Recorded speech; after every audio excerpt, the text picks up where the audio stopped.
Salut, j'espère que tu vas bien. Aujourd'hui, on attaque une série de vidéos sur les phases du prix. Donc, il en existe 4, l'expansion, la consolidation, le retracement et le reversal. Il va donc y avoir une vidéo par phase et une 5e vidéo pour l'enchaînement des phases et voir comment on peut se servir de ça pour améliorer considérablement son trading. À mon sens, l'expansion est la phase du prix la plus facile à reconnaître. Donc on va commencer par celle-ci. C'est aussi un excellent point de repère sur les marchés. Donc déjà, l'expansion, c'est la seule phase de prix qui peut être à la suite de n'importe laquelle des 3 autres. Ensuite, elle se caractérise donc par la présence de gap, de FVG ou de VI et par le respect strict des zones par le prix. C'est-à-dire que là, pour le coup, tu vas avoir des piliers arrêts qui sont très bien respectés où ça va être facile de trader. Tu vas voir qu'on est vraiment à l'aise à trader ça. Et pour que l'expansion puisse continuer, on a des retracements superficiels et des courtes consolidations, jamais de correction très profonde. Et on va se servir, si tu veux, de ça, donc des retracements et des consolidations pour pouvoir entrer, et souvent tu vas voir que ça nous permet d'avoir un bien meilleur RR en entrant donc sur ces fameux retracements ou ces consolidations que si on entrait directement sur le CISD en bas de l'expansion. Là on a un exemple d'expansion assez douce, tu vois qu'on a un prix qui est quand même bien haussier, on a plusieurs prises de liquidité, plusieurs fair value gap qui ont été fill, et donc du coup ça a validé plusieurs order blocks. Et donc sur chaque order block, tu peux entrer pour aller chercher une target un peu plus haut.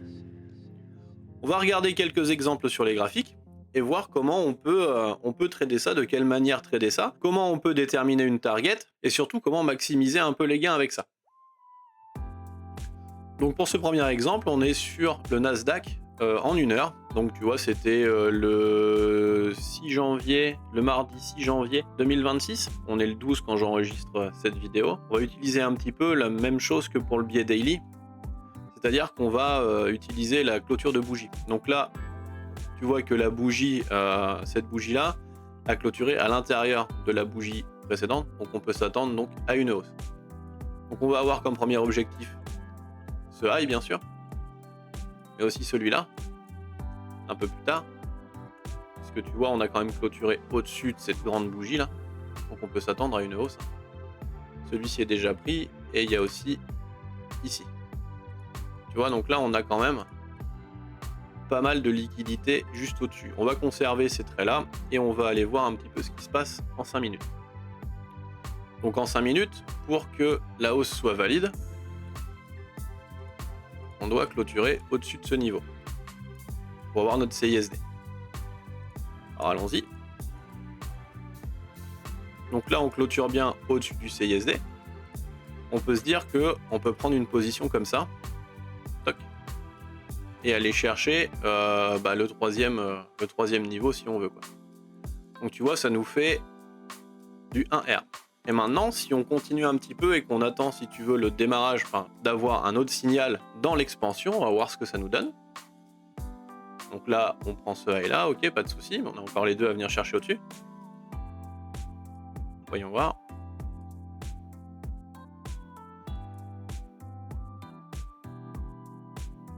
Hop. Tu vois que là, on revient dans le FVG, donc le plus proche. On sweep le low ici. On a un order block de créer ici. Et là, on va venir se positionner sur l'order block. Le stop loss sous le low ici. Et on peut venir aller chercher le high, le même high que pour le CISD. Donc là, tu vois que en entrant sur le CISD directement, donc sur le retournement, tu as un RR de 1,06. Et en attendant que l'expansion se développe et d'avoir un low protégé pour l'expansion, tu peux chercher du 3,79. Donc on va voir ce que ça donne. Donc le prix part. On est déclenché. On peut même se dire que tiens, si on veut, on peut mettre un ordre au marché aussi. Hop. Donc là, sous le low ici, on peut conserver la même target. Donc tu vois, on est à 2,82, c'est déjà pas mal. Donc là, on revient quand même un peu profondément dans l'order block, mais la mèche est respectée, le fair value gap est respecté, tout est respecté. C'est très bien. Et on continue la hausse.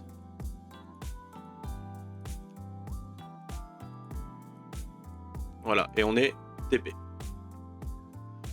Donc là, tu vois un premier exemple où on a un CISD qui est très grand, et en prenant une continuation directement sur l'expansion via, là pour le coup c'est une consolidation, on réduit notre stop loss et on augmente notre risk reward.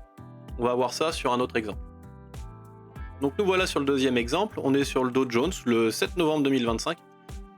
Enfin celle-là du moins c'est la bougie du 7 novembre 2025, donc on va attaquer sur le lundi. Tu vois que cette bougie clôture à l'intérieur du range de la bougie précédente, on va donc avoir un biais haussier. En plus de ça, on est sur une structure haussière, hein. On a ce fair value gap qui a déjà été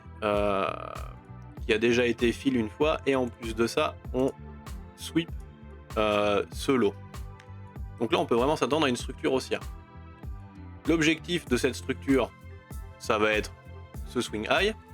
On va le mettre en vert. Et maintenant, on va voir ce qui se passe à l'intérieur.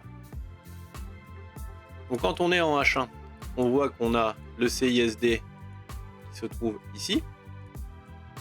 Voilà. Donc notre première entrée pourrait se trouver comme ça. Pour aller chercher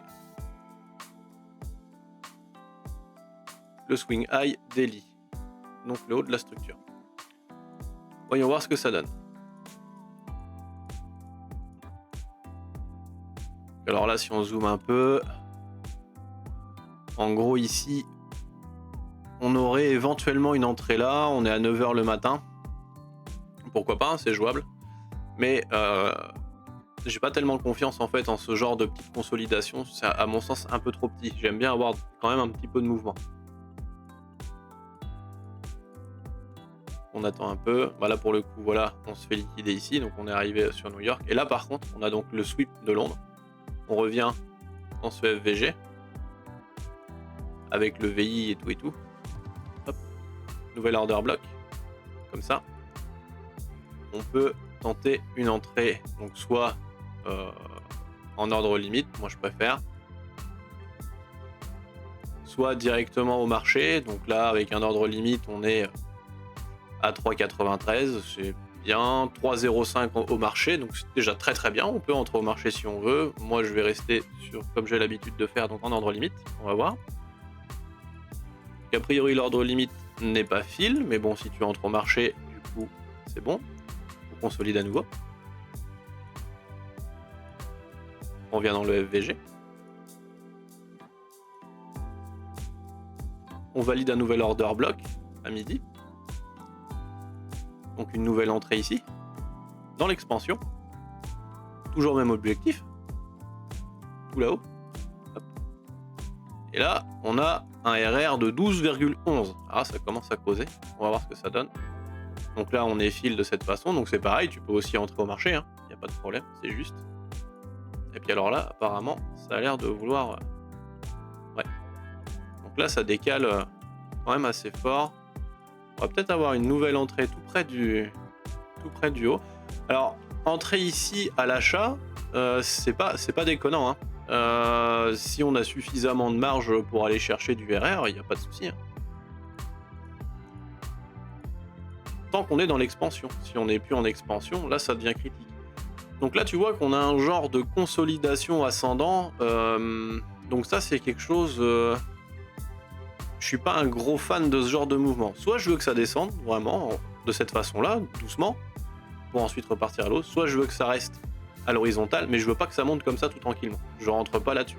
Parce que là, tu vois, tu te dis, bah tiens, on est venu dans ce petit FVG-là. Enfin, si on fait ça comme ça. On est venu dans ce petit FVG-là. Donc on peut assez facilement se dire, tiens, on va rentrer... il est où le truc rouge? On va rentrer comme ça, chercher les 2 R. Ça peut marcher, hein, pourquoi pas. Et je suis pas à l'aise parce que là en fait c'est une grosse zone de liquidité quand même. Et du coup, pour le coup celui-ci voilà, aurait fonctionné. Mais ça reste une belle trendline, c'est de la liquidité. On veut vraiment soit que ça descende pour repartir à la hausse, vraiment laisser clean en bas, soit vraiment une consolidation, sweep, laisser clean en bas et repartir. Donc là celui-ci aurait marché. Donc tu vois que c'est pas parce que tu as loupé la première entrée avec ton CISD que tu te dis bah voilà ça y est le mouvement il est perdu, pas du tout. Tu vois, t'as 3,92 ici, la deuxième entrée, alors, moi je l'ai raté quand même, tu vois. Enfin si tu rentres au marché, ici tu rentres, moi je les rate. Et la troisième entrée, non seulement elle est pas perdue, elle est prise, mais c'est qu'en plus t'as vu, enfin 12 R quoi, ouf, d'un coup, tac. C'est pas souvent que ça arrive, hein. Te mets pas en tête que ça va arriver à tous les coups, non non. Ça c'est assez rare, quand tu les prends c'est quand même chouette, mais quand tu as des trades comme ça, bien sûr tu vas prendre des partiels. Tu gardes pas ça en entier jusqu'en haut, si tu fais ça t'es mort. Tu prends un partiel ici admettons, ça te fait un partiel à quoi? À 1,79, tu peux aller chercher peut-être 2 R si t'as envie, tu vois. Là, ça sweep tranquille, même si ça repart, c'est pas grave, t'as sécurisé 2 R. Et après, le reste, tu laisses un runner, t'es bien. Allez, on va se voir un petit dernier exemple pour la route. Pour ce dernier exemple, on est sur le gold, donc là, pour l'instant, on est en daily. Tu vois qu'on a fill ce vers value gap. On a clôturé à l'intérieur de la bougie précédente, on a donc un biais bullish. On a une forte expansion vers le bas les jours précédents, pas de souci. Tu vois que on vient sweep ce lot-là, ce lot-là, ce lot-là, et on revient encore dans ce FVG avant de valider pour le coup cet order block qui a été validé avec cette bougie là et du displacement. Pour le coup, notre target ça va être le haut de la structure ici. On va voir ce qui se passe en 1 heure. Donc en 1 heure c'est assez intéressant, on a le CISD qui s'est formé ici. On a déjà eu un retour dans le fair value gap. Et tu vois qu'il est 20h, 21h, 22h, donc les marchés sont fermés. Un swing trader peut prendre, là je suis sur les contrats futurs, mais un swing trader peut prendre ça de cette façon-là, aller chercher le haut de la structure. Hop. Donc là, tu as ta confirmation avec ton CISD, une deuxième confirmation avec un pattern de continuation qui est déjà formé. On est déclenché.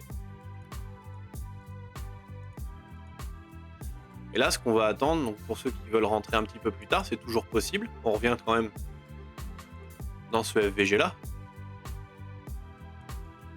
Et si on est en expansion, donc là on consolide, pas de problème. Donc soit on va attendre un sweep, soit on va attendre un sweep du lot pour repartir à la hausse. Donc ça c'est une première chose. Soit on va attendre de carrément valider à la hausse, auquel cas on aura l'order block de valider à cet endroit-là. Donc là, deux scénarios possibles. Voyons voir ce que ça nous donne. Alors là, c'est intéressant, je suis allé un petit peu vite. Mais on a un sweep qui se fait là quand même. Un petit sweep, pas de souci. 14 heures, donc on est dans des heures de trading normales pour nous. En France, on peut très bien entrer sur, du coup, cet order block, comme on le disait tout à l'heure. Chercher le haut de la structure. Le haut de la structure daily. Et là, on a presque fill. Et non, et finalement, hop, voilà, ça part assez rapidement vers notre target. Alors ici, on a quand même un exemple où si on avait attrapé le CISD, on aurait eu un RR, enfin un trade plus intéressant finalement. Tu vois, c'était 5,30 pour celui-ci, 5,64 pour le deuxième. Tu vois, finalement, le deuxième était plus intéressant. Et celui-ci, 4,19. Donc on garde quand même sur des... On reste quand même sur des choses très intéressantes. Si tu as des questions, n'hésite surtout pas à les poser, je serai là pour y répondre. On se retrouve très vite pour la prochaine vidéo et en attendant, je te souhaite une bonne semaine de trading. Salut!